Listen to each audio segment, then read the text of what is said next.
तो मैं अपने मीडिया के मित्र जितने भी इस वक्त ऑफिस में हैं, आप सभी का खैर मकदम करता हूं, इस्तकबाल करता हूं। वक्तन वक्तन जब भी ऑल जम्मू कश्मीर पंचायत कॉन्फ्रेंस और हमारे मुद्दे और गांव देहात के अंदर रहने वाली आवाम जो 1 करोड़ से ज्यादा जम्मू कश्मीर के अंदर है, मैं तमाम उस अवाम की तरफ से आपका खैर मकदम भी कर रहा हूं, आपका शुक्रिया अदा भी कर रहा हूं। शुक्रिया अदा इसलिए कर रहा हूं कि एक तो आप अपने फर्ज की अदायगी बखूबी निभा रहे हैं और दूसरा उसके साथ जो गांव देहात के मुद्दे होते हैं, जो ऑल जम्मू कश्मीर पंचायत कॉन्फ्रेंस वक्तन वक्तन उभारती है, उनके मुद्दे आप बड़े अच्छे तरीके से जो है वो एडमिनिस्ट्रेशन तक, जम्मू से श्रीनगर और श्रीनगर से दिल्ली तक पहुंचाने का काम करते हैं। आज का जो हमारा मुद्दा है वो बड़ा इंपॉर्टेंट मुद्दा है। जो एक ऑर्डर की कॉपी मैं आपको दिखा रहा हूं, इसको आप जो है इसको चेक कर लें, इस ऑर्डर की कॉपी को।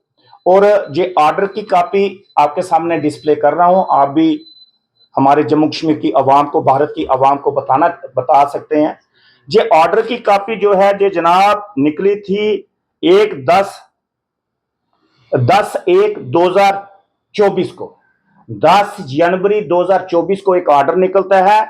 ये ऑफिस है शायद इकबाल साहब का ऑफिस, जो सीनियर मोस्ट आईएएस ऑफिसर और बड़े इंटेलिजेंट, बड़े बेहतरीन, बड़े ईमानदार और बड़ी डेडिकेशन से काम करने वाले ऑफिसर हैं, उनके हाथ से निकला हुआ ये ऑर्डर है।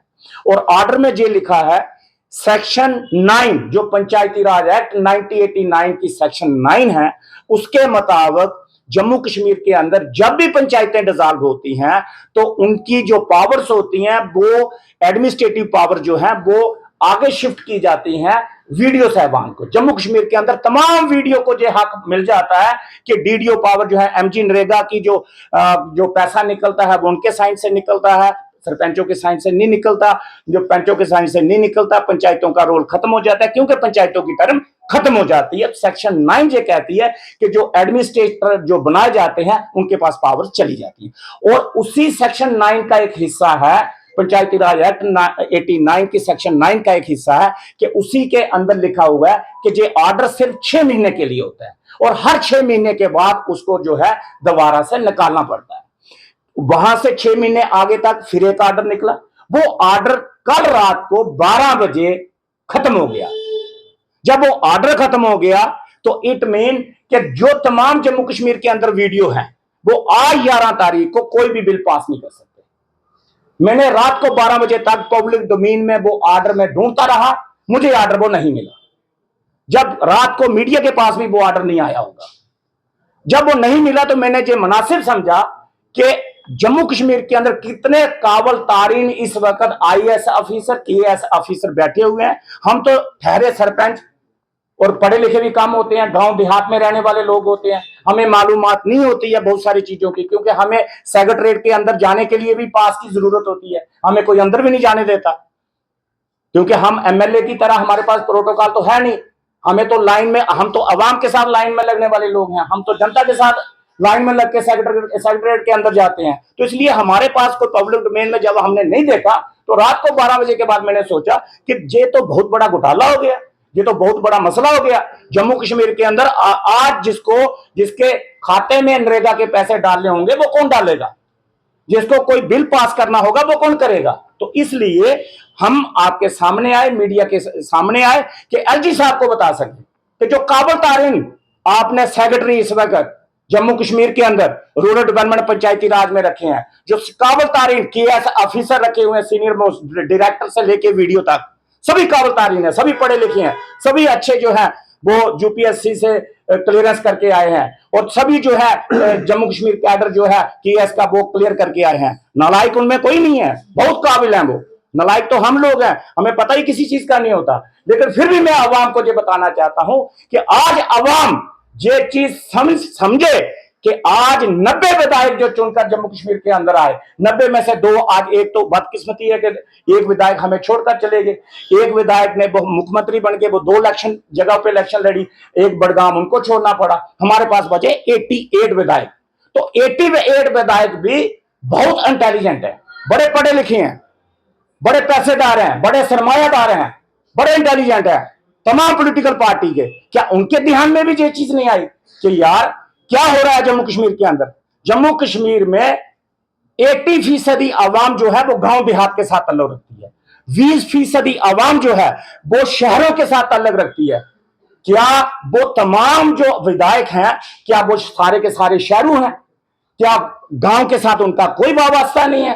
कोई डिस्ट्रिक्ट म्युनिसिपल एरिया में रहने वाला होगा, कोई कारपोरेशन श्रीनगर के अंदर रहने वाला होगा, जो कोई कारपोरेशन जम्मू के अंदर रहता होगा। इसका मतलब गांव देहात का जो पिछली बैकग्राउंड है, उन लोगों ने वो सारी की सारी बैकग्राउंड वो अपनी उन्होंने बुला दी है, उन्होंने अपने संस्कार बुला दिए, उन्होंने अपनी तहजीब और जो उनका एक तरक्की तामीर के लिए काम करने का तरीका था वो उन्होंने बुला दिए। मैं 88 विधायक की बात कर रहा हूं, मैं किसी को छोड़ नहीं रहा हूं, इंक्लूडिंग चीफ मिनिस्टर। तो इसलिए मेरी अपील जो है वो एलजी से होगी कि आज आपकी एडमिनिस्ट्रेशन फेल होगी इस ऑर्डर को लेकर। वो क्यों फेल हुई, एलजी साहब उसका संज्ञान लें। और दूसरी इस ये चैप्टर खत्म हो गया। दूसरा चैप्टर जो है कि बतौर president of Jammu Kashmir panchayat conference हम लोग मांग कर रहे हैं एलजी एडमिनिस्ट्रेशन से। एलजी एडमिनिस्ट्रेशन का नाम मैं बार बार इसलिए ले रहा हूं, उसका भी एक लॉजिक है कि आज की तारीख में सारी पावर जो है केएस को आईएएस को ट्रांसफर करने की, वो सारी की सारी एलजी चैंबर से होती है। चीफ मिनिस्टर तो बेचारा कोई बाल खोलने वाला भी चेंज नहीं कर सकता, चीफ मिनिस्टर तो एक सफाई भी चेंज नहीं कर सकता जम्मू कश्मीर के अंदर। ये तो हालात है डेमोक्रेसी का, लोकतंत्र का, जमहूरियत का, प्रजातंत्र का। तो इसलिए हम सवालिया निशान चैंबर पे उठा रहे हैं, एलजी चैंबर पे, इसलिए कह रहे हैं। और दूसरा, जम्मू कश्मीर की एडमिनिस्ट्रेशन, मोदी साहब का सपना, अमित शाह साहब का सपना, हमारे वजीर दाखिला अमित शाह साहब जो हमारे होम मिनिस्टर हैं भारत के, और हमारे वजीर आजम हिंद जो नरेंद्र मोदी साहब है, उनका सपना चकनाचूर कर रही है एलजी एडमिनिस्ट्रेशन जम्मू कश्मीर के अंदर। उन्होंने बड़े कोशिशों के बाद हमारे प्रधानमंत्री साहब की बदौलत जम्मू कश्मीर के अंदर 3 टायर सिस्टम कामयाब हुआ। जम्मू कश्मीर के अंदर पंचायती राज इंस्टीट्यूशन के अंदर पैसे का फ्लो चला, लोगों को 23 लाख रुपया हर एक पंचायत के अंदर मिला। लेकिन आज उनका सपना जो है वो चकनाचूर कर रही है एलजी एडमिनिस्ट्रेशन। और जहां जम्मू कश्मीर की एडमिनिस्ट्रेशन फौरी तौर पे 90 दिन का हम लोग वक्त दे रहे हैं, 90 दिन के अंदर 2 काम करवाए जाएं। एक, सबसे पहले कि जो ओबीसी की रिजर्वेशन है वो बाहर निकाले और सीटें रिजर्व करें, एक। सेकंड, दूसरी बात यह है कि जम्मू कश्मीर के अंदर फौरी तौर पे डिलिमिटेशन जो है वो करवाई जाए पंचायतों की। कुछ पंचायतों के वोटर जो है वो 3500 4000 के करीब हैं, कुछ के 600 700 के करीब हैं, उनको बैलेंस किया जाए और उसके साथ साथ फिर इलेक्शन करवाए जाए जम्मू कश्मीर के अंदर 90 दिन के अंदर। अगर जो एडमिनिस्ट्रेशन, एलजी एडमिनिस्ट्रेशन और including chief minister Jammu Kashmir के वजीर आला उमर अब्दुल्ला साहब अगर ये कराने में नाकामयाब रहते हैं, तो जो लोग हिस्सा लेने वाले हैं पंचायत इलेक्शन के अंदर, चाहे वो नए लोग हैं, चाहे वो पुराने लोग हैं जो पहले भी जीते हुए हैं, चाहे वे हमारे काबिल तारीन जो नौजवान जो तबका जो पढ़ा लिखा इस वक्त कोशिश कर रहा है कि हम पंचायतों में जो है अहम डेमोक्रेसी में ग्रास रूट लेवल की उसमें हिस्सा लें, उन लोगों को साथ लेकर हम लोग जम्मू से श्रीनगर और श्रीनगर से दिल्ली की कूच करेंगे और जम्मू कश्मीर के हर एक गांव देहात के अंदर हम लोग जाएंगे और बात करेंगे, अवाम की बात करेंगे, गांव की बात करेंगे, गांव के लोगों की बात करेंगे। ये मेरी आपसे इल्तजा है कि आज की हमारी जो डिमांड है वो यही है कि 3 महीने के अंदर फौरी तौर पे इलेक्शन करवाई जाए और उससे पहले जो है डिलिमिटेशन और ट्रांसपोर्टेशन और माइग्रेशन वोटरों की जो है वो की जाए। कुछ वोटर ए पंचायत से बी में जाना चाहते हैं, कुछ बी से सी में जाना चाहते हैं, उनको जो भी पंचायत नजदीक पड़ती है, सूट करती है, वहां उनको इनकी ट्रांसपोर्टेशन की जाए।